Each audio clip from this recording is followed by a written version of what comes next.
Good morning, Steve Free in Chicago with the morning grain news. Well, overnight we've got prices a little bit higher.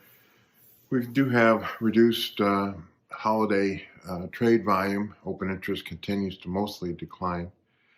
In the soybean market, we're looking at divergence in as far as weather forecast for Argentina. The European model has about 70% coverage, somewhere between half to inch and half of rain in Argentina over the weekend. The American model, though, has less than a half inch. Next week gets warm and dry. Still worried about the production in Argentina and southern Brazil. Bean market is up near the higher end of the recent trading range, and soybean oil is gaining back share of the crush, and the board crush continues to move higher.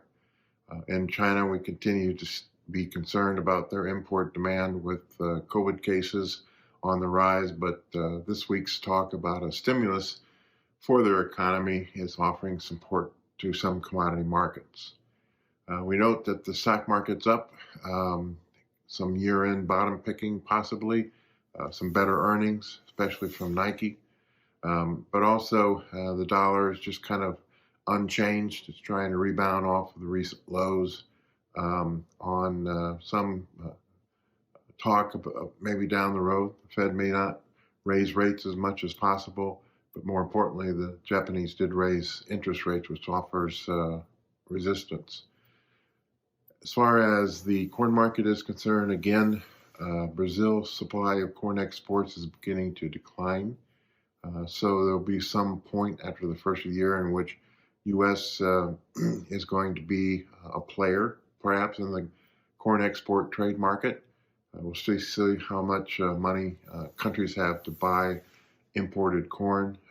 There is a winter storm moving across the northern, let's say, half of the Midwest and Great Lakes that will probably slow logistics down as far as grain movement is concerned. It's going to be really cold over the weekend, and we'll be watching warmer temps next week with temperatures actually above normal. We also will be watching the Ukraine war situation. The president of Ukraine will be in Washington today to speak to Congress. Some people feel that the new Republican House may be reluctant to offer further assistance to Ukraine.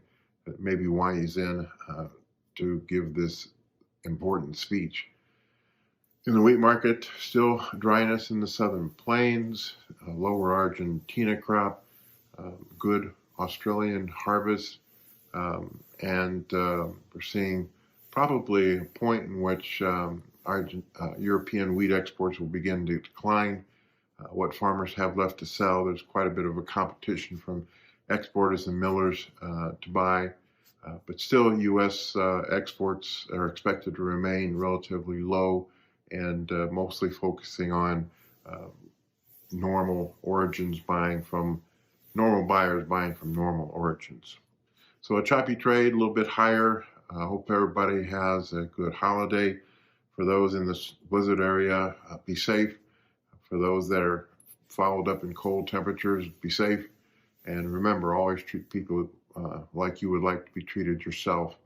And maybe that's a good resolution for the new year.